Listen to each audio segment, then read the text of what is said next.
Assalamualaikum bosku, welcome to my channel. Sebelum menonton jangan lupa subscribe, nyalakan dulu loncengnya, dan jangan lupa like dan komen. Dan jangan lupa ambil posisi rebahan kalian. Untuk kalian selamat menyaksikan. Kakak kelima mendekat dengan kecepatan yang sangat cepat, dan punggungnya bersinar dengan kilau hijau. Dengan keras menembak, pertemuan intens cahaya hijau di belakangnya mengambil bentuk harimau yang kejam, menyertai ayunan kapaknya, dan membombardir matahari keemasan yang muncul di langit. Dia tahu bahwa ini adalah kesempatan terakhirnya. Namun, banyak hal yang tidak berjalan sesuai keinginan. Dengan kilatan cahaya keemasan tiba-tiba menyebar ke segala arah, menyebabkan pancaran matahari yang berkilauan menghilang dalam sekejap. Kecerahannya digantikan oleh warna biru tua yang langsung terkonsentrasi di pedang yang memotong tepat di depan saudara kelima. Ledakan keras bergema. Dengan ledakan yang sangat kuat, bahkan dengan tingkat kultivasinya, saudara kelima sama sekali tidak mampu bersaing melawan energi spiritual unsur suci yang mendominasi ini yang mengirimnya terbang lebih dari 10 meter. Cahaya keemasan dan biru menghilang, menampakkan warna asli Long Hao Shen. Ketika dia muncul, dia sedikit kehabisan napas, wajahnya tampak sedikit pucat. Tetapi dengan bantuan sihir pemulihan Yating, dia dengan cepat pulih. Setelah periode penyelidikan, Long Hao Shen telah menemukan bahwa prajurit ini sebenarnya bukan tandingannya. Kemampuan saudara kelima murni didasarkan pada penggunaan elemen angin yang dikombinasikan dengan kapaknya. Bahkan setelah menggunakan kegilaan, energi spiritual internal dan eksternalnya tidak mungkin melampaui langkah ke-6. Long Hao Shen tidak pernah mundur bahkan ketika menghadapi iblis di langkah ke-6, apalagi saudara kelima yang belum mencapai langkah ke-6. Tanpa peralatan yang sangat kuat, ketika menghadapi Long Hao Shen yang mendapat dukungan peri elemen cahaya, dia tidak memiliki kesempatan sedikit pun. Meskipun dia memiliki boneka logam itu, bagaimanapun juga itu hanyalah boneka dan bukan manusia sungguhan. Tidak dapat mengakomodasi keadaan yang berubah, itu terutama bergantung pada serangan fisik, dan terhadap api sinar matahari yang menyala-nyala dalam hubungannya dengan serangan naga, ia tidak dapat melepaskan kekuatan penuhnya dan meleleh.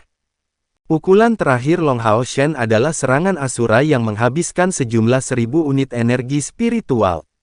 Meskipun dia tidak menggunakan pengumpulan momentum dalam kombinasi, kekuatan serangan Asura yang menakutkan masih sangat merusak.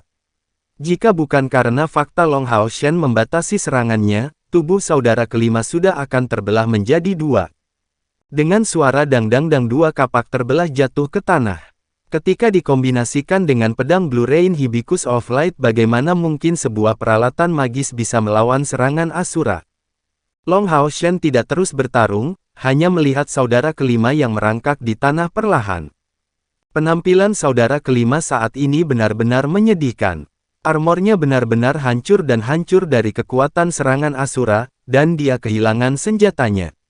Namun, masih dalam keadaan gila, matanya masih bersinar dengan warna merah darah. Dengan tangisan gila, dia langsung bergegas ke Long Hao Shen. Kakak ketiga dan keenamnya berdiri di tempat istirahat dengan wajah pucat. Otak mereka bahkan telah kehilangan semua kemampuan untuk berpikir.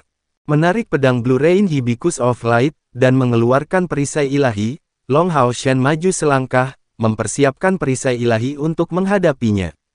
Menghalanginya dan menyebabkan serangan balik, dia mendorong saudara kelima yang mendekat 3 langkah ke belakang, sebelum juga mundur selangkah ke belakang. Bahkan dalam keadaan gila, di mana saudara kelima tidak dapat menggunakan kemampuan apapun, kekuatannya masih cukup tangguh. Dia tidak kalah dalam hal pengalaman tempurnya, tetapi dalam hal kontrol energi spiritualnya serta aspek teknisnya. Kemampuan yang diciptakan sendiri oleh Long Hao Shen dan serangan Asura bisa disebut teknik rahasia kelas 1 dari peringkat mereka. Lebih lanjut menambahkan manfaatnya sebagai putra cahaya, dan dukungan dari peri elemen cahaya Yating, meskipun kedua belah pihak hampir berada pada tingkat kultivasi yang sama, bagaimana mungkin saudara kelima bahkan tidak memiliki kesempatan? Kakak kelima saat ini sudah hampir menjadi gila. Dengan keras, dia berteriak, "Saya tidak bisa kalah, saya tidak bisa kalah."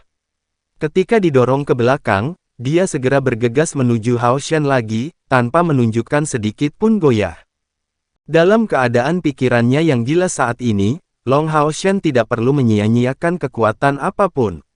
Dia segera bergegas ke arahnya, langsung mengarahkan pedang suci ke lehernya. Dengan begitu, saudara kelima jatuh begitu saja ke tanah. Seluruh stadion berada dalam keheningan total. Dari awal hingga akhir, pertempuran ini tidak berlangsung lama, dan seluruh prosesnya agak sederhana. Menekan lawannya sepenuhnya, Long Haoshen berhasil menang dengan mudah, tidak memberikan kesempatan kepada lawannya sama sekali. Hampir hanya ada prajurit dan pasukan pemburu iblis kelas jenderal yang datang untuk menonton pertandingan ini. Sebagai pemburu iblis pemula, Long Haoshen berhasil mengalahkan pemburu iblis lain dari generasi sebelumnya, sama sekali mengabaikan jeda 5 tahun penuh. Selain poin kontribusi, dalam pertempuran ini Long Haoshen mendapatkan pengakuan dari semua pemburu iblis tingkat jenderal dan prajurit itu. Kakak ketiga dan keenam dari pasukan pemburu iblis kelas jenderal ke-8 berjalan ke stadion, meminjamkan lengan untuk mengangkut saudara kelima mereka. Pada akhirnya, mereka tidak merasa kesal tetapi dipenuhi dengan frustrasi. Ratusan ribu poin, mereka kehilangan 100.000 poin kontribusi. Dan itu bukan hanya milik mereka karena mereka harus meminjam beberapa untuk bertaruh. Tentunya, insiden ini akan mempengaruhi seluruh tim mereka, dan menghabiskan setidaknya 1 tahun lagi untuk mencapai tingkat komandan. Dan ini hanya disebabkan oleh keputusan mereka bertiga, tanpa melibatkan anggota lain dari tim mereka. Ksatria Kuil pergi ke sisi Long Haoshen, memberikan poin kontribusi yang diberikan kepadanya, bagus sekali. Kamu adalah adik laki-laki yang cukup baik, dari pasukan pemburu iblis mana kamu datang? Long Haoshen menjawab, regu kelas jenderal ke-21. Terima kasih banyak kepada Anda, wasit senior. 110.000 dikurangi 500 poin kontribusi diserahkan, ditransfer ke ubin poin kontribusi Long Haoshen. Terus terang, ketika melihat ekspresi wajah saudara ketiga dan saudara perempuan keenam, dia merasakan empati, dan bahkan berpikir untuk mengembalikan poin kontribusi yang dia peroleh. Tapi pada akhirnya, dia melawan. Bukan karena dia tidak ingin mengembalikan 100.000 poin kontribusi itu, tetapi karena dia tidak bisa mendorong pasukan pemburu iblis ke-8 dalam perilaku serakah mereka. Apa yang akan terjadi jika skuadnya bahkan tidak berhasil mendapatkan kembali poin kontribusi mereka sendiri? Perlu ada sisi yang menyedihkan dan dibenci, dan bagaimana mereka bisa memberi mereka pelajaran jika mereka kalah. Selain itu, jika dia mengembalikan poin kontribusi itu, bagaimana perasaan para pemburu iblis yang bertaruh itu? Bukankah mereka hanya percaya bahwa ini hanyalah upaya untuk menipu mereka semua? Hidup, Kapten Long anggota kelas jenderal ke-21 dan kelas prajurit ke-4 berbondong-bondong masuk, bergegas ke stadion, dan mengelilinginya dari semua sisi. Long Haoshen terlempar ke udara oleh sekelompok pemuda yang bersemangat untuk kemenangannya. Kakak ketiga dan saudara perempuan keenam, diam-diam membawa saudara laki-laki kelima mereka ke pintu keluar. Kelas jenderal ke-21, mereka semua mendengar ini. Di kelas jenderal, mereka sebenarnya sudah berada di kelas jenderal. Dan ksatria muda ini sebenarnya adalah kapten mereka. Lin Xin dan Luxi dengan cepat menghitung penghasilan mereka kali ini, memberi para pemburu iblis yang bertaruh pada Long Haoshen penghasilan mereka. Tentu saja, mereka adalah minoritas. Ekspresi Duan Yi dan Yang Wenzhao tampak jelek. Mereka menerima 3.000 poin kontribusi yang mereka peroleh dari taruhan di Hou Chen, tetapi masih kehilangan 7.000 poin kontribusi dalam hitungan akhir.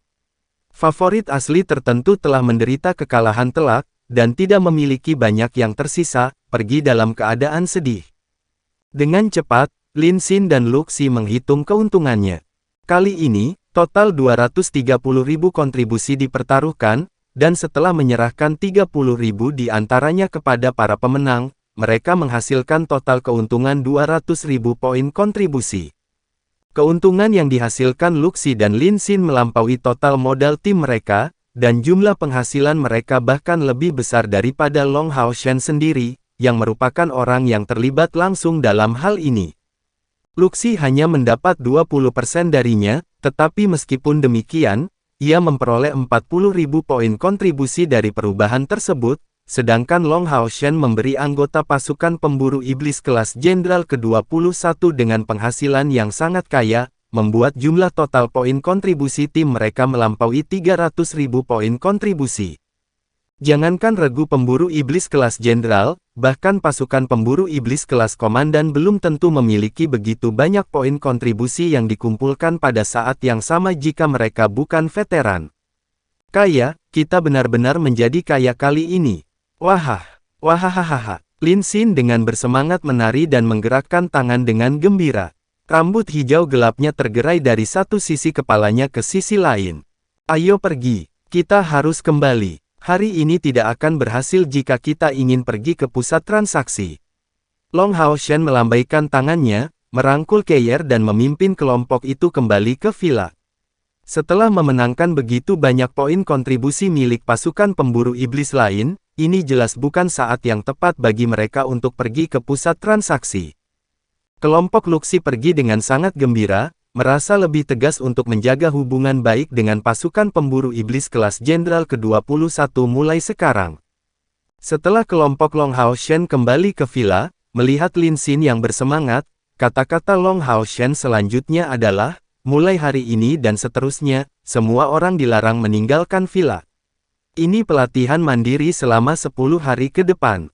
Lin Xin memulai, "Bos, mengapa begitu serius?" Long Hao Shen dengan dingin meliriknya, "Jika bukan karena posisi taruhanmu, kita tidak perlu seserius ini." Han Yu bereaksi, "Itu adalah regu pemburu iblis kelas jenderal dan kelas prajurit yang berpartisipasi dalam taruhan yang dipasang.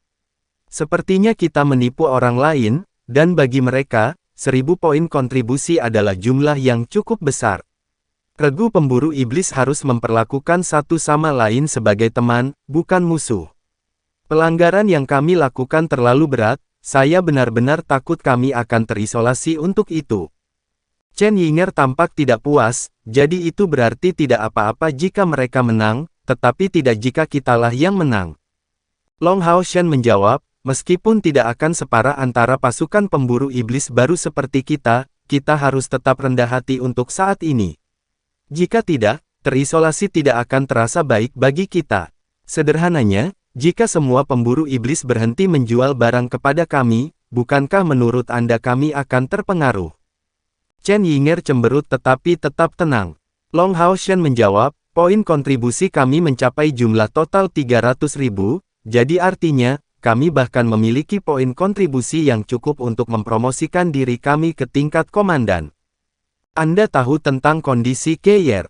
Sampai dia menjadi lebih baik, saya lebih suka menghindari mengambil misi, dan berharap semua orang akan memperkuat diri mereka sendiri selama 6 bulan ke depan, berjuang untuk langkah ke-6. Jika kita berhasil, misi selanjutnya yang akan kita ambil akan langsung berada di level pasukan pemburu iblis kelas komandan." Langkah ke-6, kecuali Keyer yang tuli, 5 lainnya tiba-tiba menatap Long Hao Shen dengan serius. Lin Xin bergumam padanya, "Bos, itu tidak mungkin. Kami hanya berada di peringkat kedua atau ketiga dari langkah ke-5. Bahkan jika kami bertujuan untuk langkah ke-6, saya khawatir hanya wakil kapten dan Anda akan memiliki peluang untuk sukses. Jangankan waktu melewati kemacetan sebelum menerobos, setengah tahun tidak mungkin cukup bagi kita untuk memperoleh 4000 mana spiritual yang kurang kita miliki. Meskipun Long Hao Shen cukup diakui dalam tim, terlalu sulit bagi yang lain untuk diyakinkan oleh kata-katanya. Lompatan dari langkah ke-5 ke ke-6 bagaimanapun juga merupakan proses perubahan kualitatif." Long Hao Shen memandang seluruh kelompok, menyatakan, "Dan bagaimana jika kita menambahkan pil Roh Kudus? Sekarang kita memiliki 300.000 poin kontribusi, mengingat pil Roh Kudus itu masing-masing berharga 10.000, kita semua harus memiliki kesempatan untuk meminumnya. Dan semakin awal diminum, semakin efektif itu. Ini sangat cocok untuk situasi kita saat ini." Lin Xin tersenyum pahit, "Bos, saya tahu apa yang Anda maksud. Tetapi pernyataan saya sebelumnya sudah memperhitungkan pil Roh Kudus. Setiap pil Roh Kudus akan memungkinkan energi spiritual kita untuk naik lebih dari 3.000 unit, tetapi saya khawatir membidik 4.000 unit selama rentang waktu setengah tahun akan sangat menantang. Selain itu, saya mendengar bahwa kemacetan antara langkah kelima dan keenam jauh lebih menantang untuk dilewati daripada yang sebelumnya.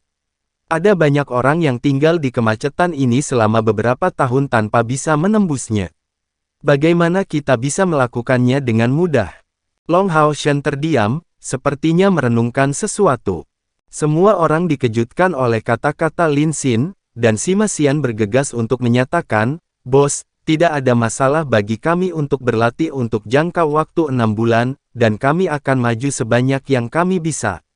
Bagaimanapun, dengan begitu banyak poin kontribusi yang kita miliki, tidak akan ada masalah bagi kita untuk menunggu wakil kapten pulih sebelum melanjutkan misi berikutnya."